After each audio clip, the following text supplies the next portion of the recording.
learn after going to sleep at night and not sleeping in your clothes, not sleeping on top of your clothes and whatever, the dinner of Rosh Chodesh and Kiddush Levanah, sanctifying the moon. Now, in Yiddishkeit, we have, let's say, a yearly Yom Kippur, ultimate one time of life Yom Kippur before we pass away. Another time is when you get married, that's also called Yom Kippur. Then you have a monthly Yom Kippur, and you have a weekly Yom Kippur. Now, what's the Yom Kippur? Basically, the concept of a reckoning, cheshbon hanefesh, reckoning of the soul, to know how the month went, what needs to be improved, and so on. So, every year we have Yom Kippur. Then we have every month, Erev Rosh Chodesh is called in halacha Yom Kippur Katan. If many people had a minig, they would fast every Erev Rosh Chodesh, because that would be considered like Yom Kippur of the month. In other words, the last day of the month, you make a reckoning, what happened in the month, how the next month is going to be better, and so on. Then you have a weekly Yom Kippur, which is Thursday night, last night before Shabbos. That's why in the yeshiva world, they stay up Thursday night learning. No, that they don't do. They learn Thursday night. They say l'chaim maybe Thursday night. Okay, so they learn Thursday night. That's also the Yom Kippur of the week. Yom Kippur of the day, we learned the other day, when you go to sleep, you say Shema before going to sleep. That's the Yom Kippur of the day. So every Rosh Chodesh, the day before Rosh Chodesh is called Erev Rosh Chodesh, the day right before Rosh Chodesh. So it's called Yom Kippur Katan. Some people have a minhag of fasting.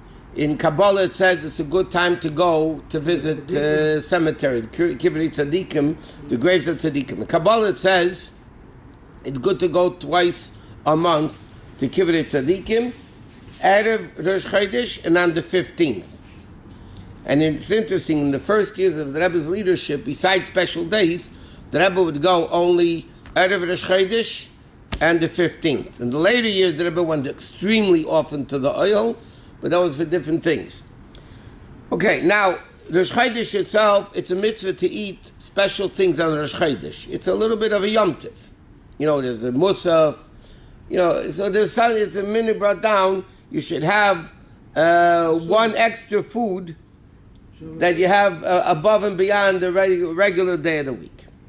Rosh Chodesh, for men, they're allowed to do work on Rosh Chodesh regularly. Whatever they do a whole year, a whole month, they could do on Rosh Chodesh.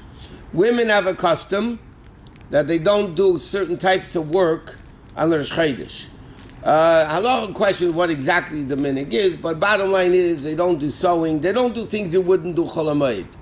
They don't do laundry, they don't do sewing, things like that they wouldn't, what? Every Yom Kippur, every Rosh Chodesh. Yom Kippur, is there a special prayer? No. Some people have, even Kitzur says, say the Yom Kippur cotton. There is in certain Siddur, we don't have that in our Siddur. But in certain Siddurim, they have what's called the tefillah, special tefillahs for Yom Kippur cotton. What was the reason for the holiday for the women? Okay, so I'm going to say that right now. Why is Rosh Chodesh a woman's holiday? There's a few reasons, by the way. Number one is, it's brought down that the three Chagim, Pesach, Shavuos, and Sukkot, correspond with Avram, Yitzchak, and Yaakov. Avram is connected to Pesach because when the Malachim came to Avram Avinu after he had the bris, Avram Avinu said to her, to Sarah, Lushi Vasi Ugais, make round matzahs, basically was the Yom Tov of Pesach. That's when the Malachim came. Shavuos is the Yom Tov for Yitzchak Avinu, because Yitzchak, the horn, the shofar blown at Matan Torah was the left horn of the Akedah. When Yitzchak was supposed to be killed in the Akedah, he wasn't killed, and he brought the ram instead. So it says in Pirkei Rabbi Elazar that the right horn of the ram is Sefer Mashiach. You talk about Shofar Gadol, and with the left shofar, they actually blew at Matan Torah. So therefore, Shavuos is connected to Yitzchak Avinu. Yaakov Avinu, huh?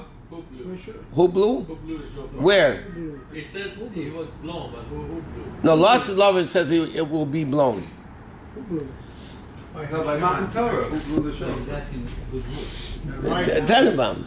Oh, okay, that's what I thought. Nothing. A private joke.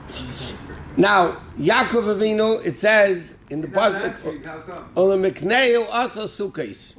When he came back from Lavan's house, and he came, it said for his animals he made sukkos.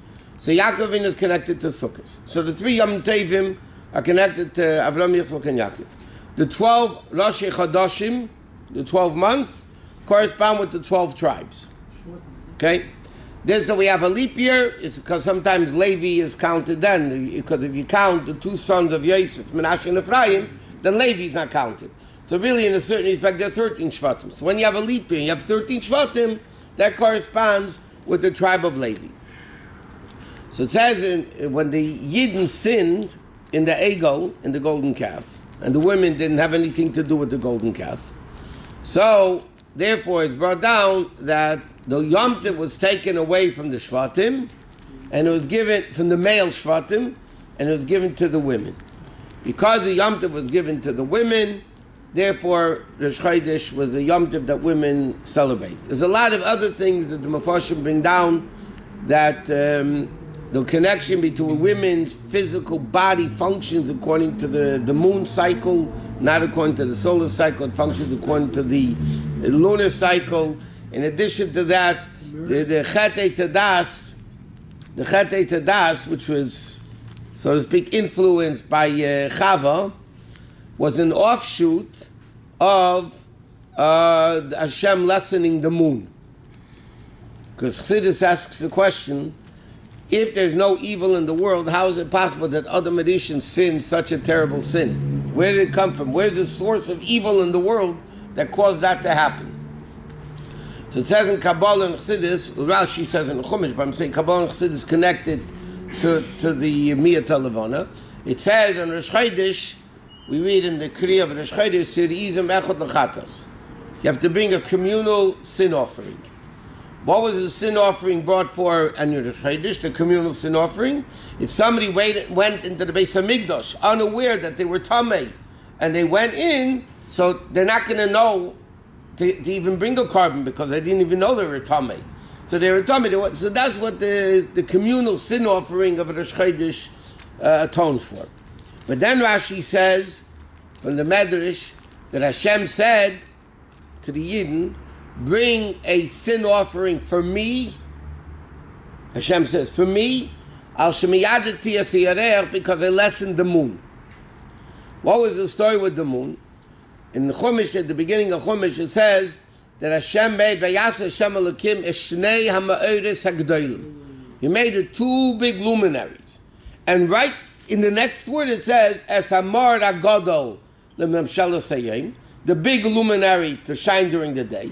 Amar HaKatan Lemamshalu Salayla, and the small one to shine during the day, at night, which is the moon. So the question is, the Torah starts off by saying two big ones, and then the Torah says one big and one small. So the Medrash says, what happened is, when the moon and it was created the same day on Wednesday, the moon and the sun were created.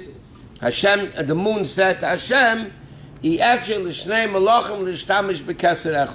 it's impossible for two kings to rule the same place. You have the sun and the moon. You can't have both of us. Too much competition. So Hashem said, no problem, shrink time. So Hashem shrunk the moon. And not only that, but now it only shines what it reflects from the sun. And to make it feel better, Hashem gave him Hashem gave him the stars. I know what you can ask. Yeah? Is that what your question is? A little more than that. One second. So it says in Kabbalah that this lessening of the moon is not bad, but compared to good, lessening is bad. So that was the bad in the world that allowed the Chetei Tadas to happen. So Miyat HaYereach is also connected to women who caused the Tadas to happen. So therefore, they were given the Yom Tov of Rosh Chodesh. What's your problem? Okay, let me hear. I got Not it. a problem, but how can it be that God who's God, and you can't measure everything that He does, and He's infinite, right? And He's perfect. How can it be that He made everything, and we're still discovering other solar, entities? No. He made That's he made a good, mistake brother. in making something, and then the He didn't make- to correct No, God. no, and no, tell God not what to that. do? Okay. God forbid to say God made a mistake. Okay. Or, No. I'm sorry. I said So no. So the question is, so didn't Hashem know that this is going to happen? Why didn't you just create the moon small, right? And make no problem, make a bigger and a smaller. That's it. But there's no, Yeah. there's no renewal. But the answer is, this is all part of the master plan in God's creation of the world. There has to be something equally great.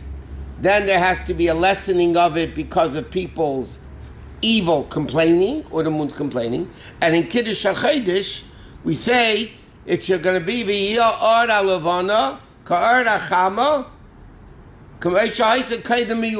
the way it was before it lessened. There's a renewal. Rabbi. In other words, in order for the moon to become greater than it was, it had to become smaller first.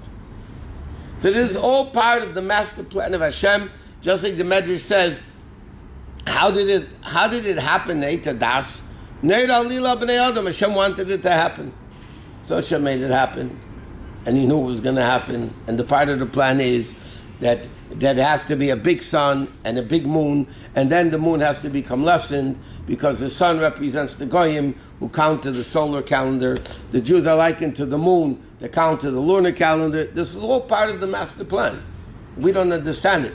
This, by the way, that they keep finding new planets and new stars and new everything, because we don't know that it existed, doesn't mean God didn't make it. I mean, of course, God. it's not happening now. They're just discovering them now. So, what? Discovery Channel. That's what it says in the books. No. What caused me at Eireach? Tzimtzum Arishon. That's the first thing in creation we would play. So the reason why. And it wasn't even Jewish. The reason why women don't do Kiddush Levanah is. One of the reasons why they don't do Kiddush Levanah is, again, because it's connected to the Eitz Hadas, and because they're a part of the Eitz Hadas, they don't do Kiddush Levanah. Even though a lot of other things they're allowed to do, they do.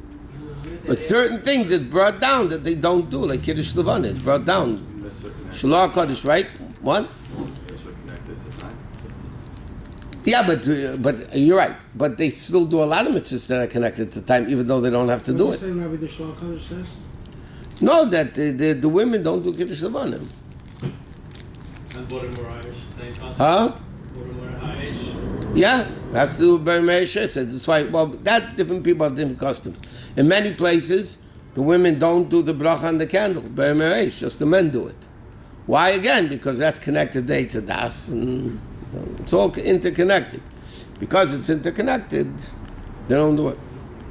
But one of the reasons, Rabbi, the Jewish people can compare it to the moon, because there's always renewal.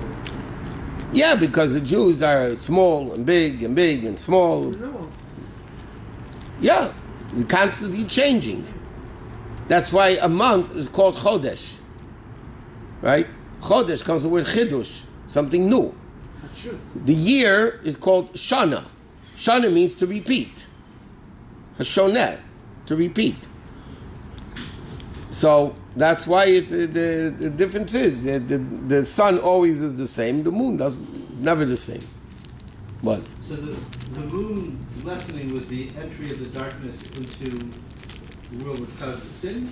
The spiritual darkness that caused the sin. Yeah. You know when she ate the apple? Was it at nighttime? Was it? She didn't eat an apple, by the way. Whatever. Fig. The only ones that say it was an apple are the goyim. It could be a grape. It was either an esrig, a grape, a fig, a wheat. Do we know what time of day she ate it? When she ate it, Friday afternoon, before Shabbos. Right before Shabbos. Okay.